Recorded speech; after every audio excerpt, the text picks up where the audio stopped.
And let's talk about mentally what that does to you. So I'd done park runs, only 2 of them before. Before my accident, I could run a mile in 5 minutes 45, which is not too bad. Now I'm finding myself running at 10-minute mile pace. And I'm looking around at the other people running at 10-minute mile pace thinking, well, you're not like these people. You're a lot fitter than them. And I thought, why? What is this perception in your head? You're a 50-year-old disabled person who shouldn't even be walking, and you're now able to run. And it's interesting perception, right? So people say now to me, well, you don't look disabled. Well, what a funny sentence that is. And I've had that in both the positive and the negative. But hidden disability is a really interesting topic because none of us know what somebody else is going through. And I'm looking at people that I'm running with, and I'm making assumptions about them. And I stopped myself. I thought, who are you to think, well, that person doesn't look like they should be running at this. It's none of my business. Focus on you. And that's what I do now.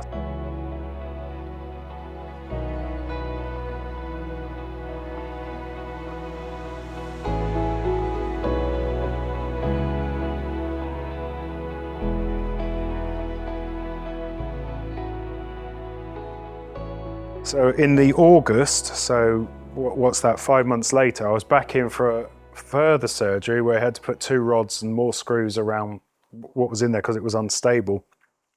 And when I was recovering from that, I thought, I'm going to run a half marathon. And I don't know why. People said, why did you think that? I said, well, the only thing I could think of, I was still high from the morphine. But I thought it was a good idea at the time, so I signed up there and then. Unfortunately, because of COVID, it got postponed because it was the August and the Southampton half was due to take place in April of 2022, but it got postponed to September. So I thought, well, that's good. I've got the best part of a year now. And I started to run, and not many people ever get taught how to run.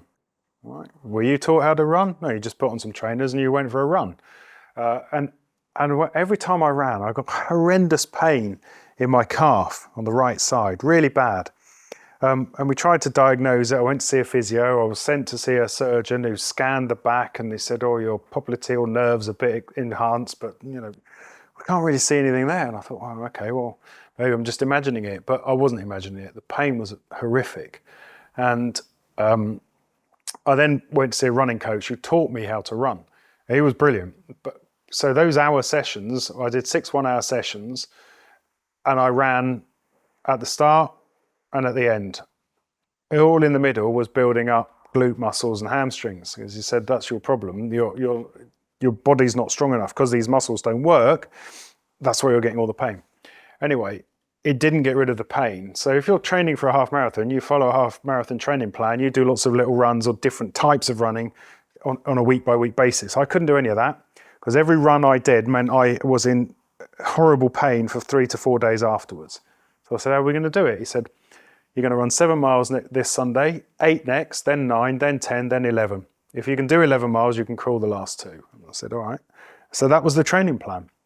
So I do a long run every Sunday, and then the pain would subside on a Thursday, and then I'd have 2 pain-free days, and then I'd do a run again, and then have 4 days of pain, and we just did that for weeks on end. And then the race came, and the BBC actually did a thing and came and asked me, what are your goals? And I said, well, not to finish last, not to fall over. And I managed both of those, and it hurt. And about a week before, I had really bad sciatic pain. And I went to see the surgeon, and I said, I've got to ask you this, but I'm probably not going to listen to any advice. I said, should I run the race? And he said, I'm not going to tell you no, but it's going to hurt. Now, he has operated on me all those times, and I suppose crucially we'd built a rapport. So when I went in to see him 6 months after I'd learned to walk, and I'll always remember this, he looked at me, he got up off his chair, he jabbed me in the chest, and he said, you're not supposed to be like this. And I said, oh no. I said, but I am, aren't I? And he said, it's incredible. He said, you should not be walking. And I asked him there and then, I said, so be honest now. I said, because you weren't honest at the time. You just told me there was a chance I wasn't going to walk again. I said, what was it like? He said, the damage was so bad. He said, one, I never thought your bladder would recover. And two, less than 20% chance of walking again. And he said, in 25 years of doing this job, there have only been 2 people that have proven me wrong. He said, one was a doctor who came off his bike and paralyzed himself and is now walking, and the other one's you. He said, and I don't know how you've done it, but you've done it. So I went to see him and he said, it's going to hurt. And it did. And life lesson number 964. Do not put a deep heat patch on a buttock and then run for 13 miles. Because I didn't know this at the time. I thought, well, this will just ease the pain, I'll be fine. Until I finished the race, I went to the gym, jumped in the shower, took the patch off, it was covered in blood. And I thought, oh, what the hell? Anyway, put it in the bin. Turned the shower on, I nearly hit the roof. And then I looked and I had the perfect imprint burnt into my skin of a heat patch. And I'm still scarred from that. So don't put heat patches on and then make your body hot, because it just burns you. So I finished that race 2 hours 21 minutes. And let's talk about mentally what that does to you. So I'd done park runs, only 2 of them before. And I still thought in my head, so at the time, so where were we, 2022, I was 50 and I still thought I was 30. Before my accident, I could run a mile in 5 minutes 45, which is not too bad. Now I'm finding myself running at 10-minute mile pace. And I'm looking around at the other people running at 10-minute mile pace thinking, well, you're not like these people. You're a lot fitter than them. And I thought, why? What is this perception in your head? You're a 50-year-old disabled person who shouldn't even be walking, and you're now able to run. And it's interesting perception, right? So people say now to me, well, you don't look disabled. What a funny sentence that is. And I've had that in both the positive and the negative. Family and friends, look how far you've come. You don't even look disabled. Nobody would know. That's a positive, stroking, da da da da. But I've also had people, you don't look disabled, and that's a negative thing. Well, what business is it of yours? And I get that a lot, when I park in disabled parking, people standing there staring at me. And I think, well, come and say something. Just come and say something. And none of them, they don't have the courage to come and speak. And they just wait to see the blue badge and then they carry on with their lives. But hidden disability is a really interesting topic, because none of us know what somebody else is going through.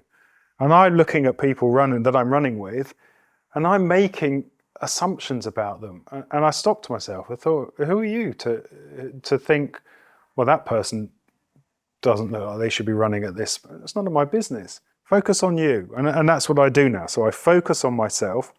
I'm back to park running. And I'm trying to get below 25 minutes to run a 5K. So when I started the park run, I did 30 minutes. I'm now at 27:50. So I'm making progress, but it still hurts all the time. So I did that half marathon to raise money for Aerobility, raised 9,500, was lucky enough that year, 2021 fundraiser of the year. And then I thought, well, what else now? Because I've learned to walk, I've now done that. What else can I do? I can't sit still. I need to prove to myself that I can live a normal life and not be impeded by what's happened to me. So I'd learned to fly. We've spoken about that. That was in 1991. So I thought, well, I'm going to learn again. And so I started in January. So I wrote to the CAA and said, do I get any dispensation? I've had a license 30 years ago. I'm an air traffic controller. Do I need to do all these stupid exams? Because I really didn't want to do them all because I'm not academic. And they said, you don't get any dispensation. You've got to do all 9. All right. So I sat and did all 9. And then I went to my local airport in Lyon-Saulon. People always say, why did you not learn Aerobility? Well, for one very simple reason. I have to drive an hour to get here. And when you cumulatively add fatigue, I knew I wouldn't have been at my best flying. So whilst it would have been cheaper for me to fly here, I flew at my local airfield, which was Solent Airport, Phoenix Aviation. It was an amazing place, really supportive. And I started in January 2021, and I got my license in June 2021. So I thought, great, I can fly again. What next? And there's always a what next. And I thought, right, on the 5th anniversary of being told you're never going to walk again, I'm going to walk a marathon. Where am I going to do it? Well, the place that you walk the most, or I've walked the most in my life, was New York. Been there a few times. So right, so start a marathon to the second, 5 years to the second where you were told you're never going to walk again. Because what a great way to stick two fingers up to you're never going to walk again. So I went to a friend of mine and we walked a whole marathon in 8 hours 35, which is not too bad. Foolishly, when we finished, bizarrely, and I didn't plan this, so I don't know where we went wrong, we finished right by the Concorde at the USS, I can't remember what it's called, Intrepid, I think, the Intrepid Air and Space Museum. Yeah, it's that. But the schoolboy error was that was still 2.5 miles away from the pub. And any sensible person would have jumped in a taxi at that point. But I looked at my pal and he looked at me and raised an eyebrow, and I knew then that I still had to walk another 2.5 miles. But that was that. So that raised money as well for the charity. And now what next? Because I do want to do something else. And I've had a few thoughts, but I've got to be careful. The bit I've missed is I did the half marathon in 2021 in the September. In the 2022, in the January, I'd started walking something was missing for me, and I didn't know what it was until I went and did this thing, and I thought that's what it was. Team sport was something that was important to me, and suddenly, because I was old enough to play walking football. Now, walking football sounds really easy, but actually is really difficult. And I went to Eastleigh Football Club and I played with them on a Monday night, and something popped in my knee, and I thought, oh, that felt a bit weird. I went to see a physio on the Tuesday and they said, there's nothing major gone on there. I said, well, I could hardly get up the stairs. And I said, can I play next week as long as you're not in pain? So I went the next week and the same thing happened with the other knee. I thought, I definitely need to go and see somebody. So I went to see a surgeon, a knee surgeon, who said, everything feels fine, but there's this really rare condition. And I said, don't start, not again. And he said, but because of your history, I'm going to scan you. I said, all right. He said, so I'm going to scan you and then I'll see you 10 days later. So he scanned me, and 2 days later, I got a call from his PA.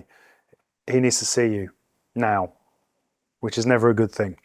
So I thought he either wants to go home early this week or something's not right. So I went in, sat down, and no word of a lie, he said to me, this is an emergency. And I said, really? He said, yep. He said, you know that rare condition? I said, yeah. He said, you've got it in both knees. And I've not seen that in 20 years of doing this. He said, that run that you did, when did you do it?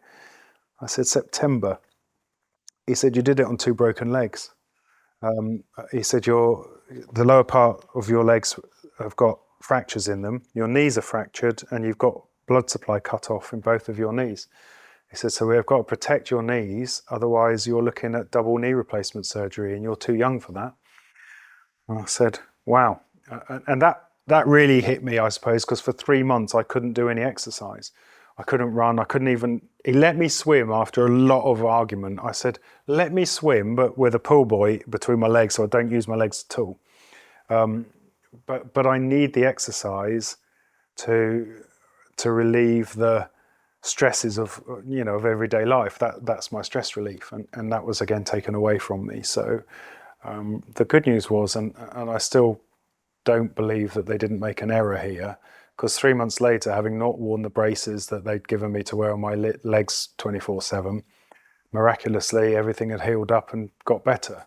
So there's probably a bloke walking around with 2 broken knees that he doesn't know about. But I did actually say to him, are you sure you've got this right? And he said, yeah, we wouldn't make a mistake like that. Well, anyway, the good news is that my knees, touch wood, are okay since then. So, I mean, this whole story, it's just been such a huge life change for you, and then adapting to a new way of life. So what key message would you give either, let's say, when you do your talks at schools or to our viewers about overcoming a huge change, adversity, and adapting to a new way of life? I think the biggest advice I would give to anybody is it's natural to have feelings of why has this happened to me, but it's probably fair to not dwell on those, which is easier said than done at times. So in life, if you're inquisitive as a human, you would preface questions with the word why. Why does that work like that? Why does that look like that? If you have a life-changing event, unless you are the perpetrator of that event, asking why, there's no solace in the answer. But foolishly, I did ask it. So I said to the surgeon, why did this happen? Was it because of this? And was it because of that? And his answer was, I can't tell you. But even if I could, what difference is it going to make? Because we can't change that. It's happened. So look at what you might be able to do and how you might be able to achieve things in a slightly different way, because the old way has gone. And in many ways, you do have to accept that there will be times where you need to mourn the old way, because you're not a human if you don't. And that's fine. It's fine to feel upset. It's fine to feel, frustration with what you can't do. Now, I get asked a lot, if you could turn the clock back to May the 4th, 2018, and have this not happen, would you? And I always say to people, you're expecting me to say yes, aren't you? That's an obvious answer.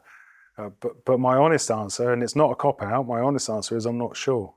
It's not a yes, it's not a no, I'm genuinely not sure. Because one, I can't influence it.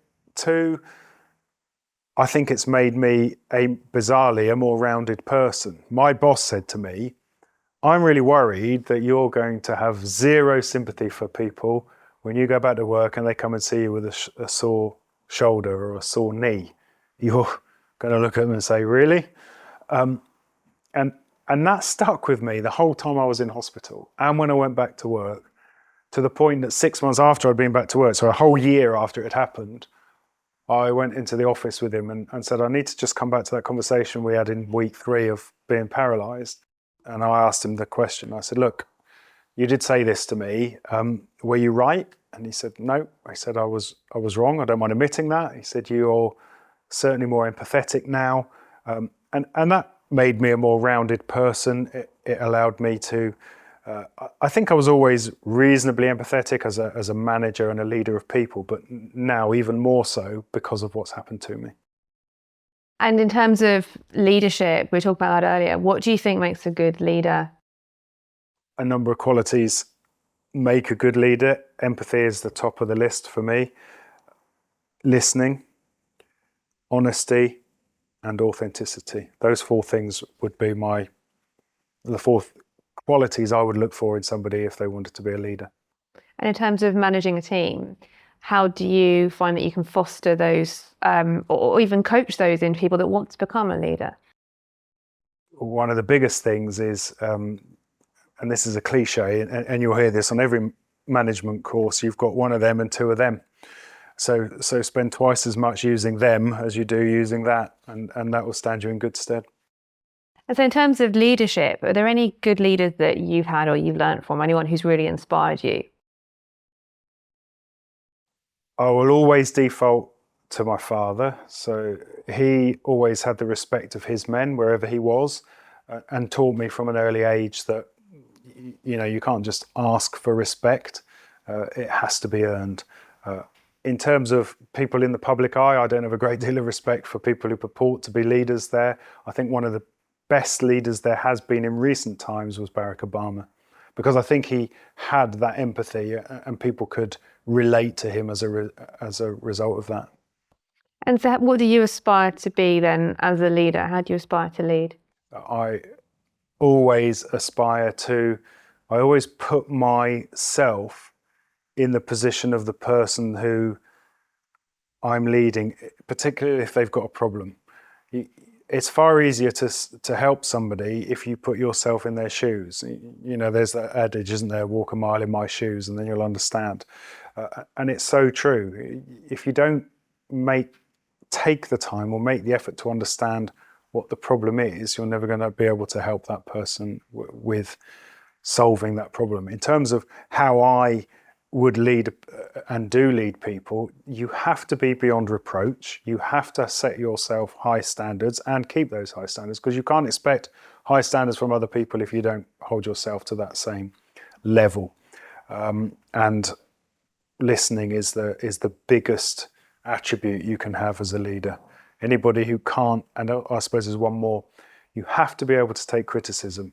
And because it comes with a position of leadership, you have to be able to take criticism, but the criticism must be delivered in the right way. And I suppose challenge is the other thing. So many people see challenge as a personal affront, when actually you cannot lead. You don't have all the right ideas. Not one person has all of the correct ideas. That's why you've got a team. That's why there's other people around.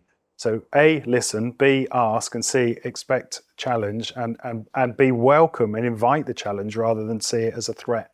It's interesting, actually, going on from challenge is feedback as well. How do you go about giving feedback in the right way? Because sometimes giving feedback, it can be a really hard thing to do, to give and to receive feedback in a way that's constructive.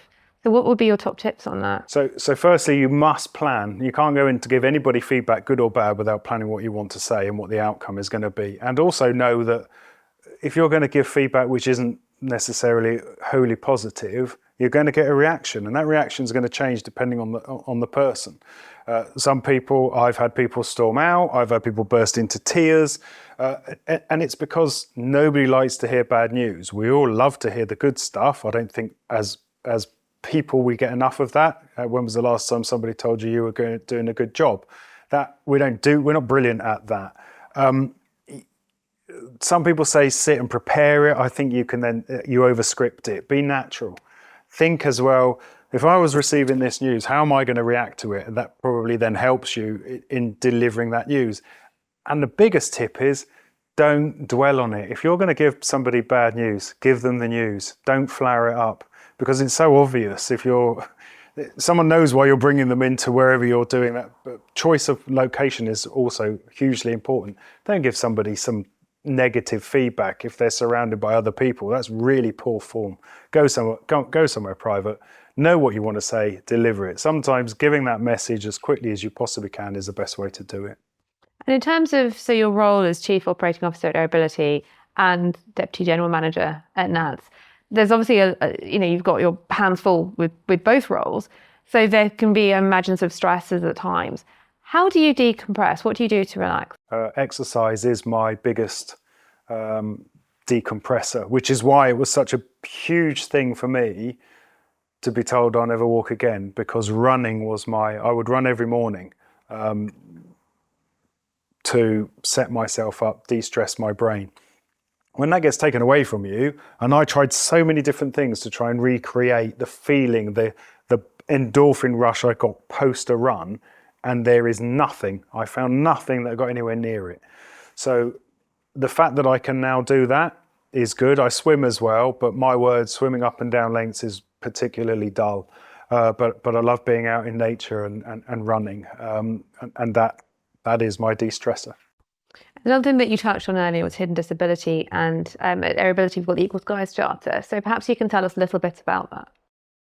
Yeah, so the Equal Skies Charter is looking at ways to encourage industry, the whole industry, not just airlines or airports, but everybody who works in the aviation industry, to consider how accessible they are as a company. I would love, from a personal perspective, I would love to see somebody who has to live their life in a wheelchair as an air traffic controller. Now, there are all sorts of barriers that need to be overcome for that, but the biggest one actually is gaining a Class 2 medical. But I don't think being paralysed is necessarily a blocker to getting a medical to be an air traffic controller. As long as your eyes and ears and mouth work, which are the main attributes of controlling, and you can operate. Okay, if your legs are paralysed, you can't operate the foot switch, but we have hand switches. So there is a way to do that, and I would love for that to happen. And I would love people with a disability to think, well, yeah, I can do that, rather than write themselves off and think, well, I can't do that because of this.